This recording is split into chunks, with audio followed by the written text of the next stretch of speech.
It's 10 o'clock. This is Sky News at 10, our top story. You're treating human beings as animals. Plans to move thousands of migrants into tents at disused military sites called cruel. It comes as residents in Wethersfield Base appeal to the Foreign Secretary to reconsider asylum accommodation, calling Suella Braverman unreasonable. Also ahead, systemic failings by the prison service and social workers led to the death of a newborn baby in a cell. Tonight, we hear from another woman on her experience of giving birth while in prison. My call bell was ignored. I'd been pressing it since 5:30 in the morning and nobody come and even unlocked me, and I was in active labour then. And from 5:30 in the morning, I didn't even get to the hospital till 11 a.m. The NatWest chairman refuses to quit over the Farage banking scandal as the share price recovers due to a surge in profits. London's mayor insists he's not at odds with his own party after winning a legal fight to expand the low-emission zone in the capital. A win for the Lionesses in Australia, but there are questions over why the FIFA boss is not at the Women's World Cup. And we'll take a first look at tomorrow's front pages in our press preview from 10:30.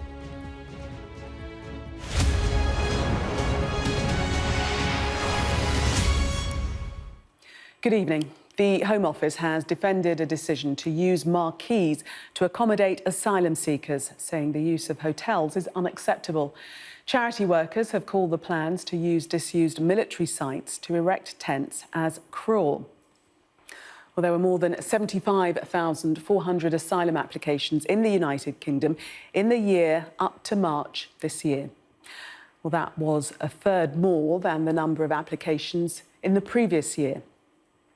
And of those forms put through, 19,706 initial decisions were made, with around three-quarters being granted as refugee status, humanitarian protection or another form of leave. As of March, the backlog of asylum seekers in the UK awaiting an initial decision stood at 172,758 people. That's 50% more than the year before. Sky's Communities correspondent Lisa Holland reports. It's not the first time the government is using giant tents to bolster its facilities to deal with asylum seekers. Sky News filmed these pictures at Manston in Kent. A source familiar with the processing centre said the site has been beefed up with new and improved marquees after huge criticism about conditions and overcrowding last year. But with the recent arrival of the first asylum seekers at a former airbase in Essex, the Home Office is also planning to erect tents to provide accommodation at repurposed large sites like this, prompting anger from community leaders who work with migrants. Well, they treat them as a second-class citizen, or obviously worse than human. Obviously, what will achieve? If they put them in a hotel or decent accommodation, they are human beings. Let's treat them as a human being rather than treat them as an animal. More than 50,000 asylum seekers are already being housed in hotels around the country, and the government wants to avoid expensive last-minute bookings in the event of a surge in late summer channel crossings. The government wants to reduce the £6 million a day it's spending on housing asylum seekers in hotels.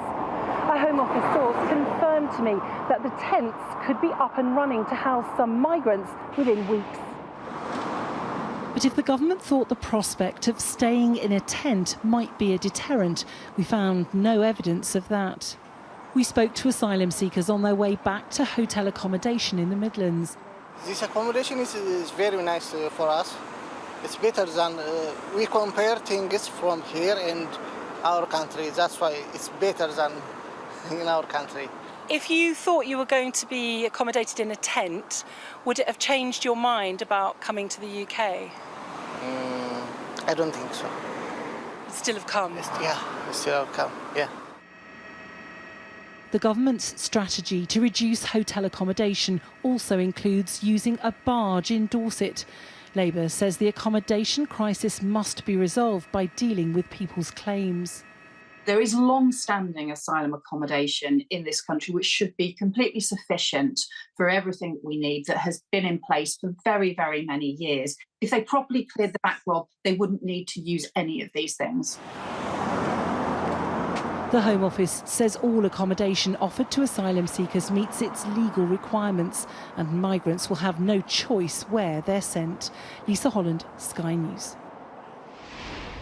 Our political correspondent Maury Aurora joins us from the Home Office. And Maury, with all this criticism, the government's under pressure tonight over where asylum seekers should be housed. Well, exactly, Gillian. At the moment, those questions about how and where to house asylum seekers are really cutting through to the government. So today, we've had a letter that's been written by a local campaign group in James Cleverly's constituency. That's the Foreign Secretary. And they've written to him as their local MP to try and ask him to stand up against the plans to house asylum seekers in a former RAF base in their constituency. Now, Wethersfield base is essentially where there's going to be about 1,700 asylum seekers housed. At the moment, there's only 46 there, but that is planning to increase. And their concern is about water supply, it's about electricity, and it's also about drainage. They don't think it's sustainable. They also criticise the government and say that actually, why can't they focus on increasing capacity when it comes to processing asylum claims so that people, as they say in their words, can become an asset rather than a drain on their local community. Now, speaking to the government this evening, their response is very much that they are absolutely determined to reduce the amount of money that the government and the taxpayer is spending on housing asylum seekers. That £6 million a day figure is still very much a thorn in their side. And they do say they are working with local communities to try and mitigate some of the impact of housing asylum seekers in these local communities. But evidently for now, that's not good enough. They want James Cleverly to really actually put his head above the parapet and call out the government and call out Suella Braverman. That's what they're calling for in this letter. So, as you say, Gillian, huge pressure on the government about where and how to house asylum seekers, but also very much increasing pressure on the government in terms of actually getting to grips with the asylum backlog. And actually, in this letter, they do say that really that's the Labour line, is why don't we reduce the backlog rather than trying to try out all of these schemes that they are not a fan of. So, to an extent, music to Labour Party's ears this evening. So we'll see how much this is really going to change. It's not likely to change Suella Braverman or the Home Secretary, the Home Office's path. So we'll see how it plays out. But local support, very much non-existent. OK, Maury, thank you. When Rihanna Cleary gave birth, she was 18, but she was alone in a prison cell in Surrey. For Rihanna, it was the worst possible outcome. Her baby, Aisha, died. A coroner has concluded that serious systemic failings led to the death, saying there were missed opportunities that could have secured Aisha's survival. Alice Porter has the story and a warning that it does have a description of the birth in prison. In labour and locked in a cell. Rihanna Cleary's repeated pleas for help were ignored. She gave birth alone, forced to cut the umbilical cord with her teeth. Nothing can change the nightmare I went through or bring Aisha back, but I'm grateful that the coroner has recognised that the London Borough of Camden let me down, that the safeguarding midwife in prison was inappropriate and unprofessional, that prison healthcare let me down. On Friday, Coroner Richard Travis described Aisha's mother as extremely vulnerable to exploitation and harm by others, including county lines, and said she had not engaged in any antenatal care. Despite Aisha's mother having a high-risk pregnancy, the court heard multiple teams failed to put a plan in place to make sure her labour was identified in time so she could be transferred to hospital. The coroner said it could have made a difference to Aisha's chances of surviving.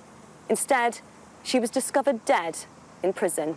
We're protecting the identity of this woman who was sent to prison 6 months pregnant. She also went into labour while locked in her cell. My call bell was ignored. I'd been pressing it since 5:30 in the morning and nobody come and even unlocked me, and I was in active labour then. And from 5:30 in the morning, I didn't even get to the hospital till 11 a.m. So there's even that an emergency situation, I'm clearly in labour, is still taking them all that time to put that procedure in place. Latest figures from the Ministry of Justice show 196 pregnant women were in prison in the 12 months to March this year. 44 babies were born to women in custody in the same period. This compares with 50 babies born to women serving custodial sentences in 2021 to 2022. But even if women make it to hospital to deliver their baby, the constraints of prison are ever present. Eventually got into the back of the ambulance, was cuffed to an officer, had been told that I wouldn't be cuffed to an officer when I was in labour, and I was told that by a governor. So when I questioned the officer, she told me to be grateful that I was on long cuffs and not short cuffs. The damning conclusions of the inquest into Aisha's death puts pressure on the government to reconsider the incarceration of pregnant women. The Prisons Minister, Damien Hines, said, "We have since made important improvements to the care received by pregnant women, including specialist mother and baby staff in every women's prison, extra welfare checks and better health and antenatal support. But any changes will come too late for baby Aisha and her mum." Alice Porter, Sky News. NatWest chairman says he'll stay in his job, defying calls to stand down over the row about debanking Nigel Farage.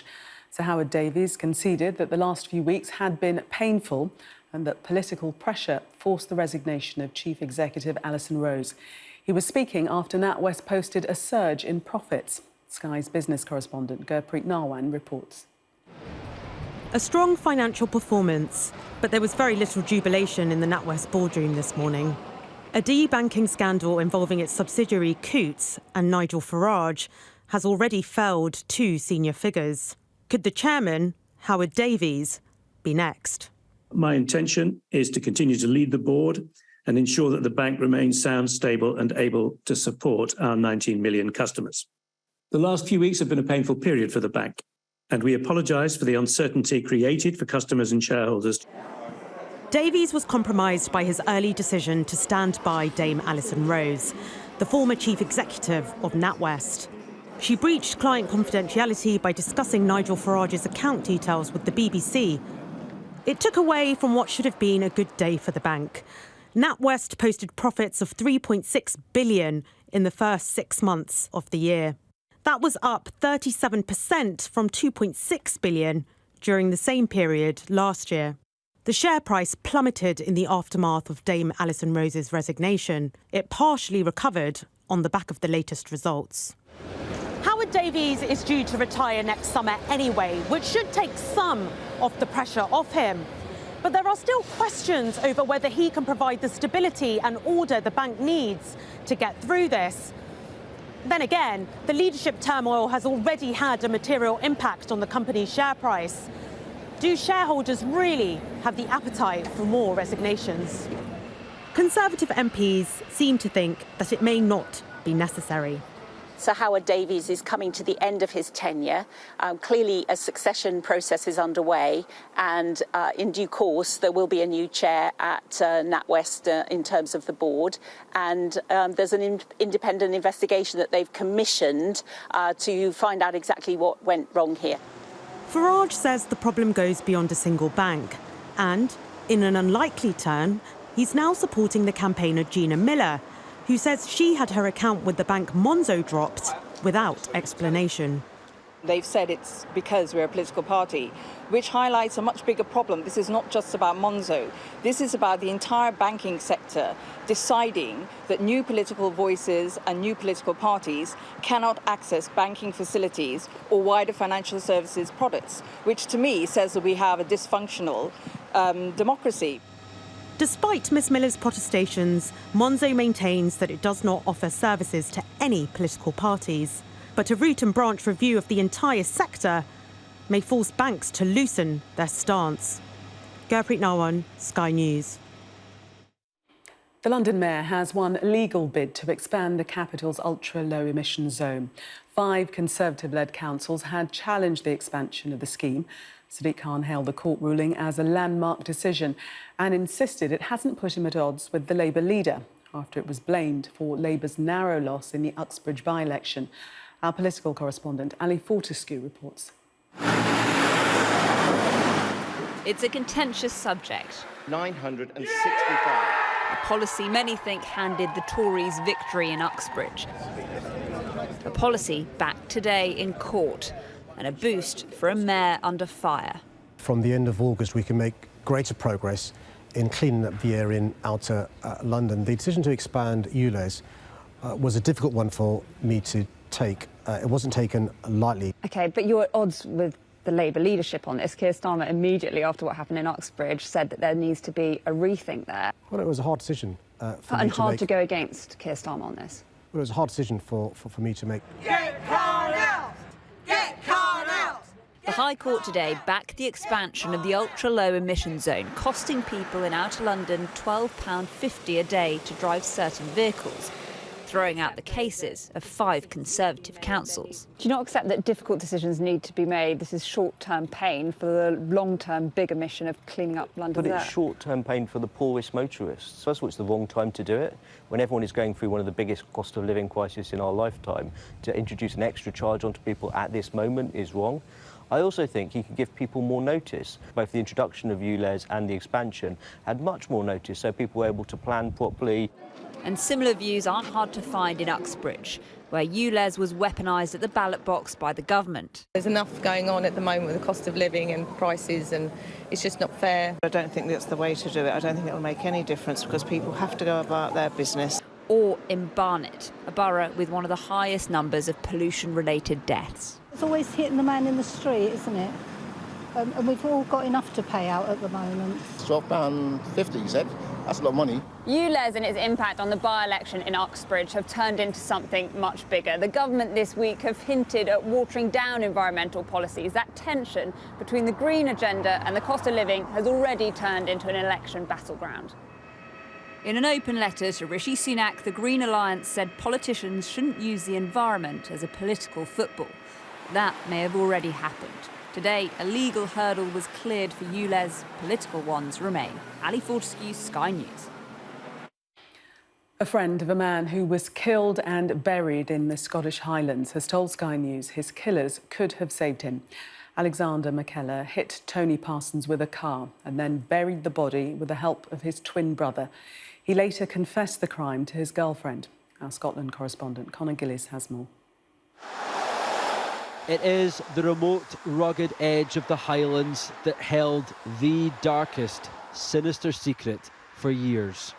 The place where cancer survivor Tony Parsons had been crossing Scotland in a 100-mile charity cycle. Here, in September 2017, the Navy veteran was captured on CCTV weaving through the rural roads on his final, fateful journey. Hours later, this is where Tony and his bike vanished into thin air. There was not a single trace of him alive ever again. Despite relentless nationwide police media appeals and his family begging for help, it was all in vain, because the entire time, the answers lay right here in this community. Local twins knew exactly what had happened. Convicted criminal Alexander McKellar had mowed Tony down while drunk, killed him, and failed to call 999. His passenger, Robert McKellar, helped cover up the crimes. The pair dug a grave on this land and dumped their victims' remains alongside dead animals. Not a word was said for years. Fast forward to 2020, a crime scene after a confession. Alexander's girlfriend asked him if he had anything to hide. The killer led her to the burial site where she dropped this can as a marker before calling police. I think the brothers' actions are particularly callous. I think the whole circumstances would suggest and indicate exactly what those two brothers are like and have been from the outset. Tony's distraught family and friends say they remain haunted by the actions of the twins. These two guys probably could have saved him if they'd have reacted the way they should have reacted and called for emergency services. You know, the whole thing's disgusting for me. His loved ones, after 6 years, finally know what happened to their dad, friend, brother and husband. The truth has finally come out. Conor Gillies, Sky News in Bridge of Orchy. The mother of a 7-year-old girl killed in a hit-and-run crash in Walsall has said her heart is bleeding. Katniss Selesneva was struck by a motorbike on Thursday evening in Blakenall near Walsall and later died in hospital. A 14-year-old boy has been arrested and remains in custody. The general who led a coup in Niger has declared himself the country's new leader. Appearing on state TV, General Abdurrahman Chiani identified himself as the head of the revolt. President Mohamed Bazoum has been detained since Wednesday morning after the soldiers announced they had seized power. Sky News understands this year's Emmy Awards ceremony has been postponed because of the dual writers' and actors' strikes. The awards were supposed to take place in September, but will now be pushed back, possibly until January. The fifth Ashes test between England and Australia is finely balanced after day 2 at the Oval. Australia are 12 runs ahead after they made 295 in their first innings.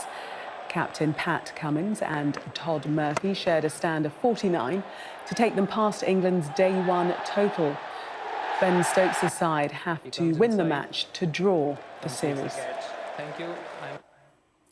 It wasn't pretty, but England's Lionesses have taken a giant leap towards qualifying for the knockout stages of the World Cup after a second successive 1-0 victory. But their win over Denmark was overshadowed by yet another knee injury to a key player, with midfielder Keira Walsh stretchered off in the first half. Our correspondent Nicole Johnston reports from Sydney. Come on, England! A vital win for England and a close call too. 1-0 over Denmark. But a devastating injury to Lionesses' key midfielder Keira Walsh left fans and teammates deeply worried. You don't want to see any player go down like that, and someone as important to Keira, but until we get any more news, we just have to hope she's okay. On the field, England dominated the first half. 6 minutes in, Lauren James scored a goal, lifting spirits. Danish captain Pernilla Harder close, but not close enough. Frustrated by goalkeeper Mary Earps. And then disaster. Walsh down, in tears and in pain, seen telling medical staff, "I've done my knee." In the second half, Denmark nearly equalised, but failed. And England held on to the end. Amazing. That was such a good win. It was so good to score so early on, but I'm just really pleased that we held on. How are you feeling about England's World Cup chances? I think we've got this in the bag.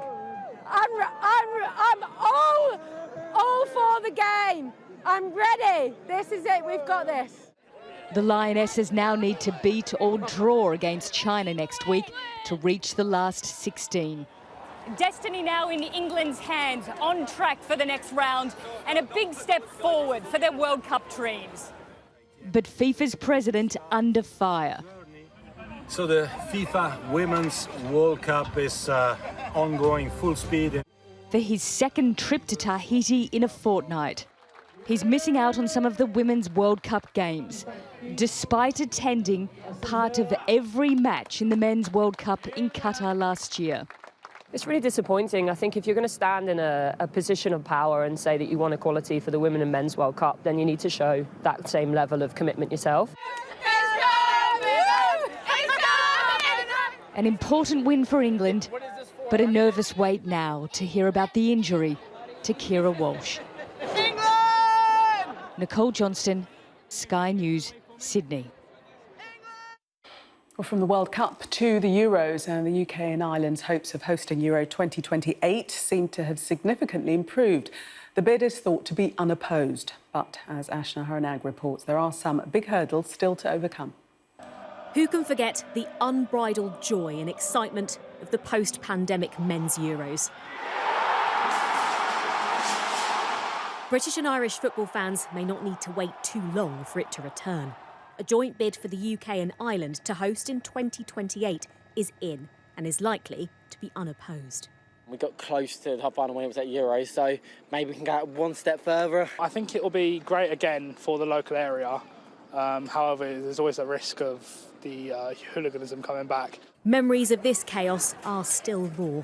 Thousands of ticketless fans stormed Wembley Stadium before the 2021 Euros final. Disorder that disrupted enjoyment and damaged reputations. Former Metropolitan Police Chief Superintendent Dal Babu was there. He's concerned the nations aren't ready. There's a lot to learn, and in that time, a quarter of our police officers have got less than 5 years' experience. And these events that we saw on TV were in London, where it's probably the best resourced police force.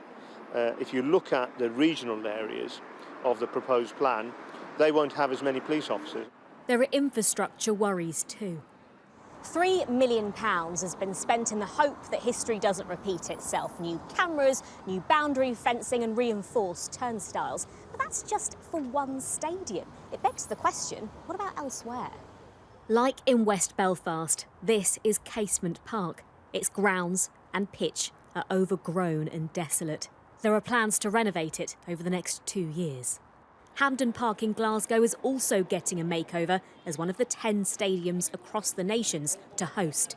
If the bid's a success, a former FA leader says it could be the most lucrative tournament in the Euros history. It will be something that will probably be the most profitable. I think they're talking of about 2.6 billion coming into these islands as a consequence of this joint bid. The representatives of the joint bid told Sky News that they believe they have a very strong bid. There's a long way to go to win it, but there's quiet confidence and anticipation that for once isn't pinned on the players. Ashna Haranag, Sky News in Wembley. Well, that was Sky News at 10. Coming up, we'll take a first look at tomorrow's newspapers in the press preview, including this story on the front of the Telegraph. Their headline, council tax to double for second homeowners. Tonight, I'm going to be joined by the director of the John Smith Centre at the University of Glasgow, Kezia Dugdale, and the PR consultant, Alex Dean. Do stay with us.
Welcome back. You're watching Sky News. In just a moment, the press preview.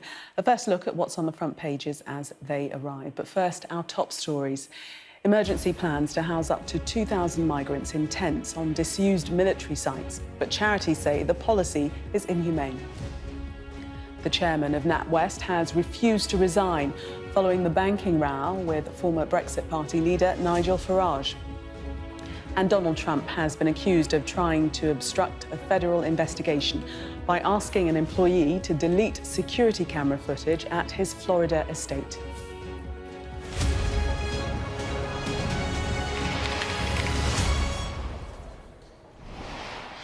You are watching the press preview, a first look at what's on the front pages as they arrive. It's time to see what's making the headlines with the director of the John Smith Centre at the University of Glasgow, Kezia Dugdale, and the PR consultant, Alex Dean. They'll be with us from now until just before midnight. So let's see what's on some of those front pages for you now. The front of The Guardian has the latest on the ULEZ debate. Its headline, "Don't abandon clean air policies, warn scientists." Time to get off the fence over ULEZ, Keir told, reads the front of the Daily Mail as they too lead on this story. The Daily Telegraph looks at second homeowners, saying they face paying twice the amount of council tax under new laws. Poll boost for Starmer as Sunak backtracks on net zero, reads the front of the Eye, as the Labour Party's lead over the Conservatives jumps 3 points. We'll act on every crime, reads the front of the Times, as Chief Constables pledge more resources to tackle petty crimes. The front of the Express has the headline, "Army under fire over delays in housing migrants." The Financial Times looks at a boost in airline profits with the headline, "Travel boom as holidays come first." Bulger mum fury at sick TikTok vid, reads the front of the Mirror as it looks into a fake AI clip of James Bulger. And the front of the Daily Star looks at the threats of climate change. And a reminder that by scanning the QR code you'll see on screen during the programme, you can check out the front pages of tomorrow's newspapers while you watch us. And we are joined tonight by the director of the John Smith Centre at the University of Glasgow, Kezia Dugdale, and PR consultant Alex Dean. Welcome to you both. Let's start with the Telegraph and this council tax to double for second homeowners. They face paying twice the amount. It's set to be hit nearly half of the properties. Law's set to hit nearly half of properties. Alex, take us into this. Well, of course, Michael Gove has been an innovative Secretary of State, willing to do things that often surprise. This, I think, will surprise a lot of people. Second homeowners might, you think, be more likely to be Conservative inclined, and there'll be some saying this is a policy that doesn't support the Conservative Party's well-to-do base. But of course, on the other hand, Gove has been interested for a long time in the sense of where community value in its broadest sense sits. And he's openly talked about the harm that it does to communities to have properties sitting empty. Indeed, properties where many young people trying to get on the housing ladder would love to live and can't afford to buy in their own community. So it may seem quite counterintuitive for the Conservative Party to be producing a policy like this one. But I think actually it will get a lot of people interested. And of course, there are plenty of people who are happy in their own homes and have got their own level of comfort where they want it. But they want their children or grandchildren to be able to get on the housing ladder. And I think if you think about it from that perspective, this may not just be a good thing to do for communities, it may also be electorally rewarding. And it seems that councils are buying into it as well. The Telegraph saying that they can reveal that 1 in 4 councils in England are agreeing to double the levy, raking in an estimated £200 million, Kezia.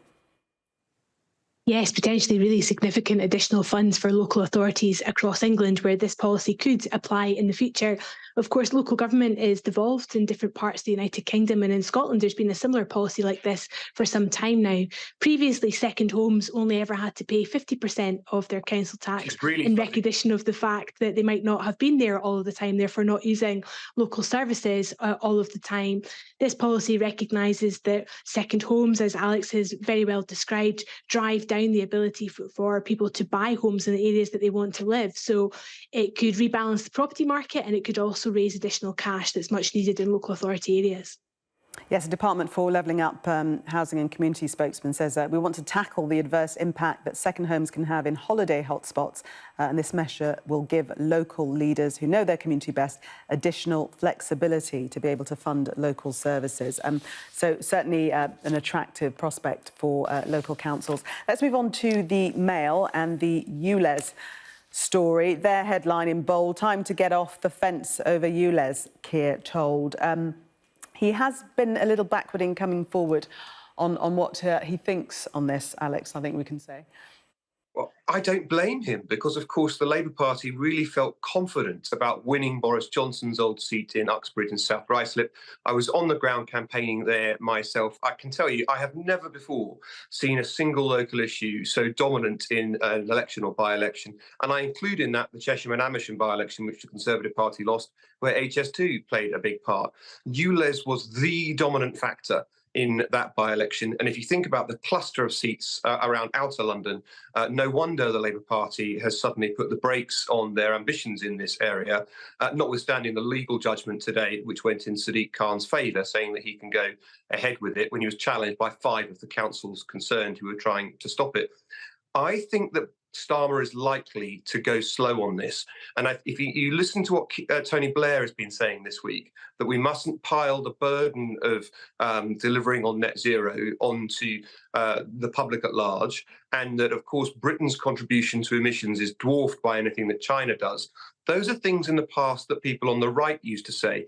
And when you hear Blair as an outrider for Starmer saying these things, for me, it's an indication Labour is going to go cool on some of these pledges. Kezia, do you agree with that analysis? I mean, Sir Keir Starmer so far has refused to say whether the zone should be expanded, saying it's not a simple political decision. I think this story would be very different if we weren't running into a general election period, and it's very clear to me that all the political parties now are doing a tremendous amount of internal polling and focus groups, and they know that policies like this are deeply unpopular with their base. And the description in the past has been that Keir Starmer is trying to get the barnacles off the boat. He's trying to get the difficult policy issues addressed now, so he's got a clearer run in the general election. And he's concluding that issues to do with climate change policies are not going down well with the public. It's a really difficult one, I think, for all political parties, though, because what we really need them to do is to demonstrate some serious leadership on achieving net zero. In order to get to net zero, there are really hard, difficult retail politic things to address, like stopping people driving petrol cars, changing gas boilers in their homes, consuming less meat. All of these are lead balloons in a general election campaign, and that's why political parties across the board, actually, because the Conservatives are moving on other issues to do with housing standards and potentially delaying changes to things like gas boilers in houses. Political parties across the board are adapting their policies in light of a very fast approaching general election. But what are your thoughts on the optics that he's seemingly at odds, Sir Keir Starmer that is, with the London Mayor, Sadiq Khan, the Labour Mayor? So this is a clever challenge from the Prime Minister to Keir Starmer on the front of the Daily Mail here, saying, come on, you need to tell your Labour Mayor what you want to happen here. And of course, I think it's unlikely, at least in public, that Sir Keir Starmer will do that, because Labour believes in devolution, it believes in devolving powers like this to the London Assembly, to mayors, to the Scottish Parliament, the Welsh Assembly, whatever the issue would be, to make decisions in local areas best suited to local circumstances. Sadiq Khan will believe he has a mandate to do this. In fact, it's a mandate he inherited from one Boris Johnson, who introduced ULEZ first as the Conservative Mayor of London. So I think all the machinations will happen behind the scenes here. There will be a shift in policy. It's not clear to me yet just exactly what that will be. I doubt it will be an abandonment of the policy. It might just be a slowing down. OK, but we read in the Eye that there has been a boost for Sir Keir Starmer, I think 3-point boost in terms of the lead over the Conservatives. Alex.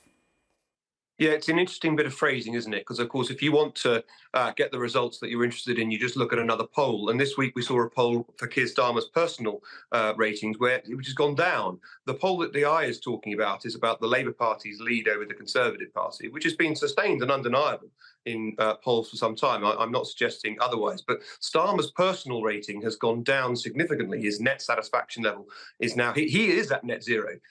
He's at zero in recent polling for his own standing. So I think it's interesting the Eye puts this spin on it. I agree with Kez's analysis about the ULEZ challenge that Starmer is facing, but it's very difficult for him because, of course, Starmer is the party leader and Sadiq Khan is the most powerful office holder that the Labour Party has in the country right now, the most powerful person actually doing things as an executive.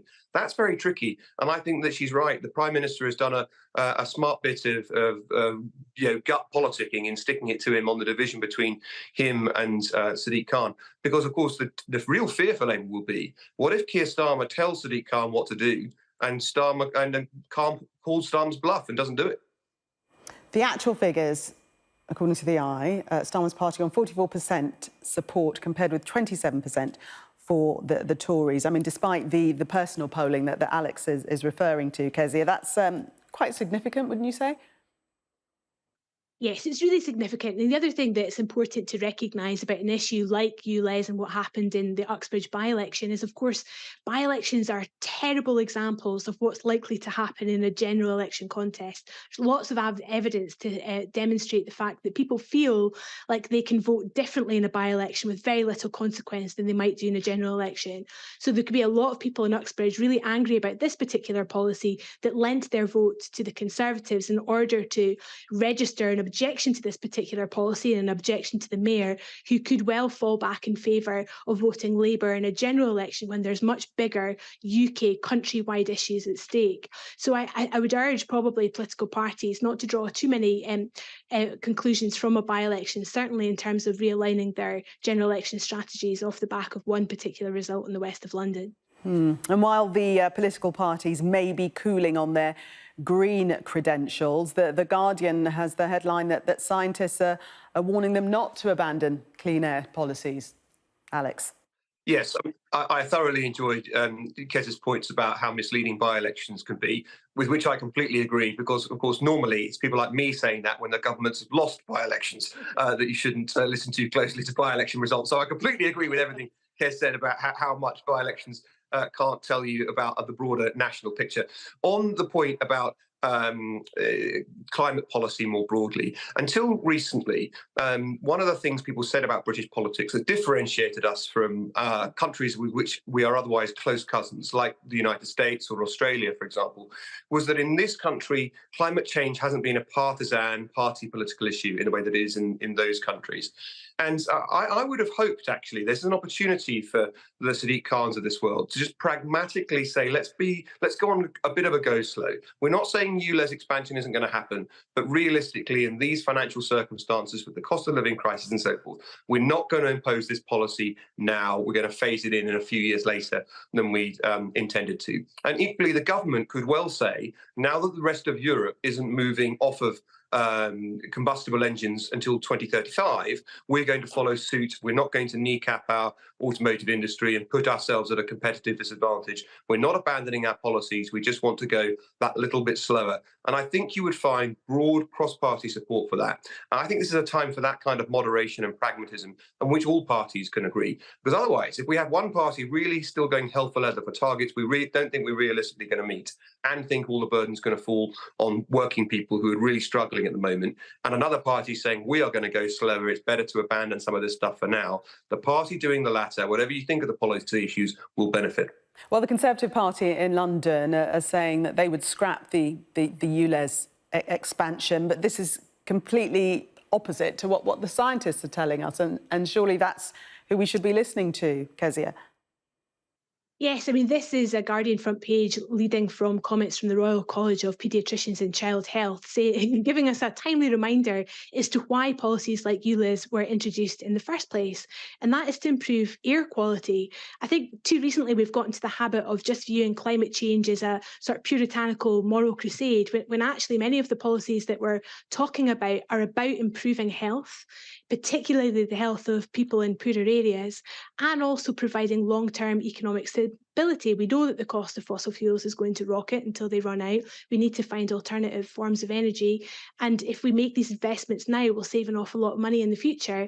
If only our political leaders could try and find language around climate change, which was about exactly what we're talking here, child health, tackling poverty and inequality, building a more sustainable future, they might find a bit more favour for their climate change policies.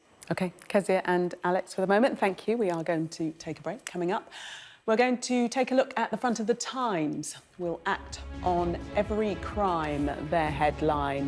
Do stay with us for more on that and other stories.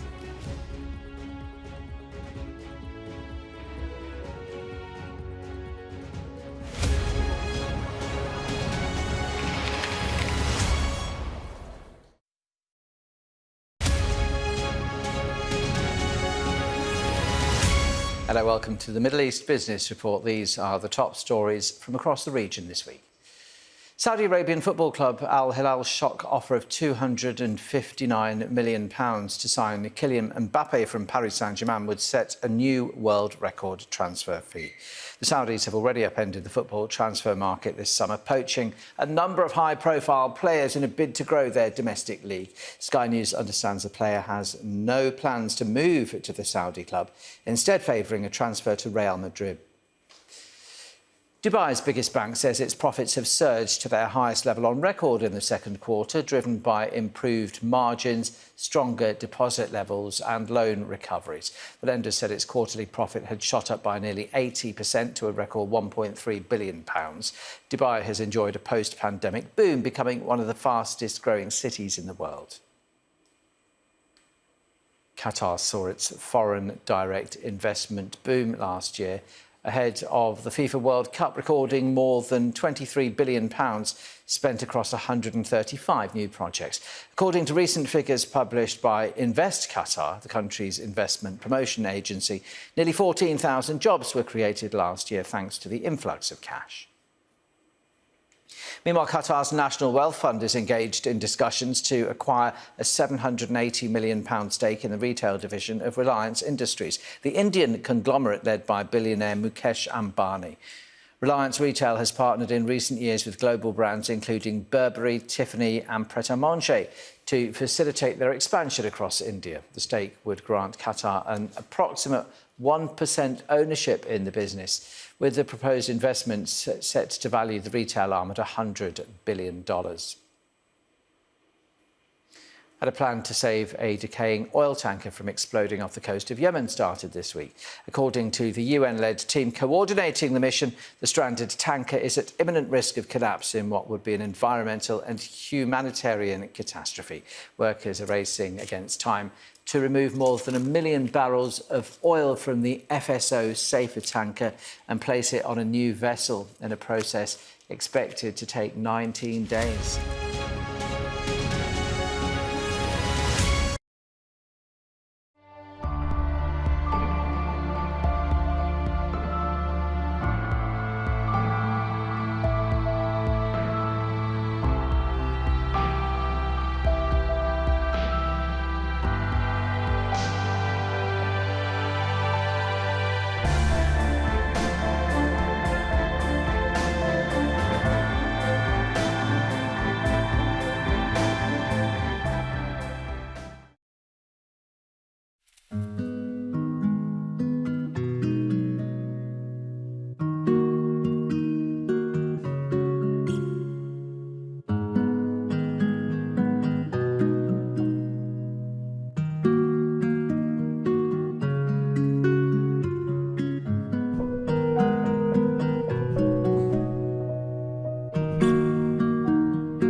Welcome back. You are watching the press preview. Still with me, the director of the John Smith Centre at the University of Glasgow, Kezia Dugdale, and the PR consultant, Alex Dean. Welcome back to both of you. Let us have a look at the Telegraph and this story on the front page about the Nigel Farage debanking story. The NatWest chairman is blaming political pressure for Dame Alison Rose having to resign and described her as a great leader.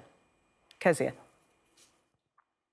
Yes, she's been described as a great leader because the main push forward in this story today is the publication of NatWest's half-year profit results, and it's £3.6 billion. It looks like Alison Rose was doing a very good job leading the bank until her untimely demise this week.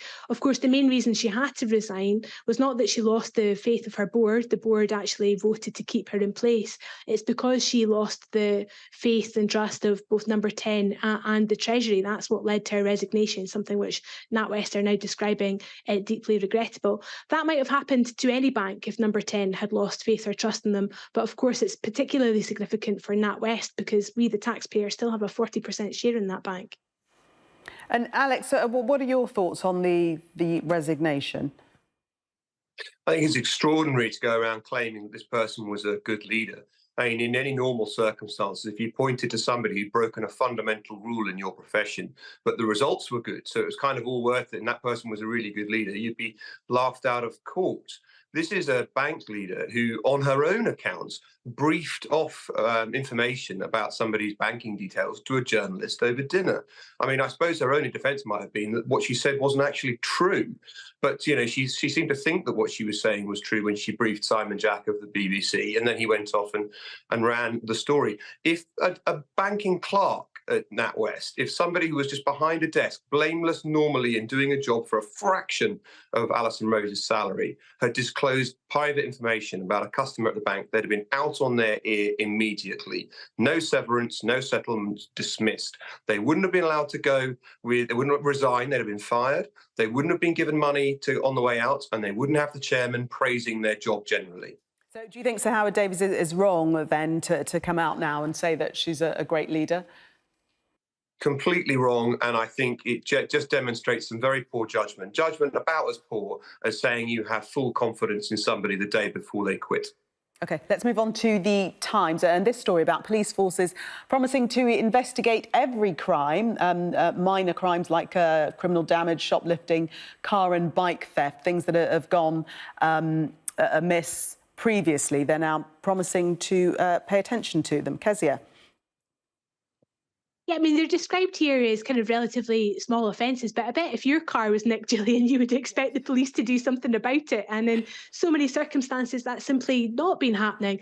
And I think that ultimately comes down to the degree to which the police have been underfunded in recent years, falling police numbers, falling investment in the police. And once again, we're hitting a general election story here. The idea that the police will be told to follow up every particular crime is a classic out of the general election playbook.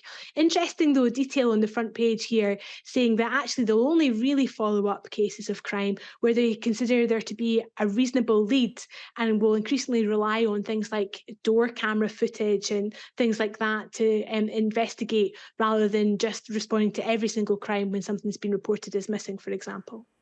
Do you think this is overdue, Alex? I mean, until now, police have refused to investigate crimes under their arbitrary levels, such as a £50 threshold. Yeah, I absolutely think it's overdue. And whilst I haven't practiced at the criminal bar for some years now, I know it's just general knowledge, I think, that very often when people are arrested for something, the thing you arrest them for is by miles not the first thing that they've done wrong. And they've been involved in an escalation of criminality before they finally come to the attention of the authorities willing to look into them. I thought it was very interesting in your piece about our bid for the Euro Championships in football in 2028, that you could see from that, there were some fans who tried to rush the stadium when there was that awful bit of hooliganism, people breaking into the grounds. And when some people saw others getting away with it, that's when they joined in too. And that's basic human nature. If people see others getting away with criminal offences, they are more likely to commit those offences themselves. And I think this is very much overdue, and I welcome it as news. OK. final story in the FT. Surprising, I find, actually, that travellers are determined to take to the skies despite soaring ticket prices. We will have holidays, apparently, Kezia. Yes, we will. And this story is reporting that there's actually been a 30% increase in prices of flights within Europe. But that's not in any sense deterred people from buying those tickets and jetting off on their holidays. Explanation perhaps that some of those people who, I guess like myself, benefited considerably during the pandemic from the ability to work from home and were able to put a little bit more money aside as a consequence of that, are now spending down that savings, going on the holidays they feel they missed out on during the pandemic. Yeah. Of course, it's a very different story for people at the other end of the income spectrum who couldn't possibly consider jetting off just now. They barely got the money to pay for their heating and their food. Indeed. But like how the other half live. Indeed. Kezia and Alex, thank you very much. We'll see you at the top of the hour. Let's have a look at the weather for you now. Warm memories wherever you go. The weather, sponsored by Qatar Airways. Well, the weather over the next few days will be dominated by low pressure for the third weekend in succession. So it'll remain rather cool and breezy for the time of year, with showers or longer spells of rain. Showers will form organised bands and push eastward. The weather, sponsored by Qatar Airways. Coming up next on Sky News at 11, more reaction to the Home Secretary's plans to house asylum seekers in tents on disused military sites.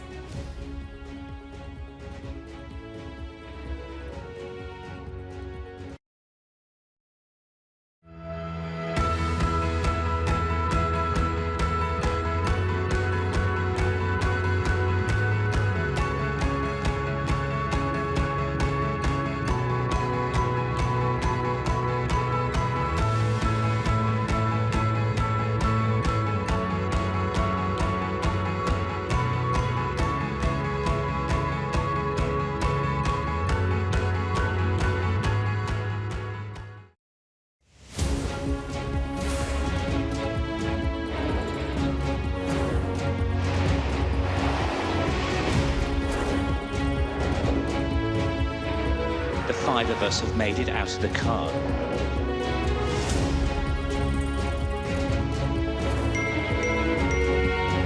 Welcome to Backstage, the film and TV podcast.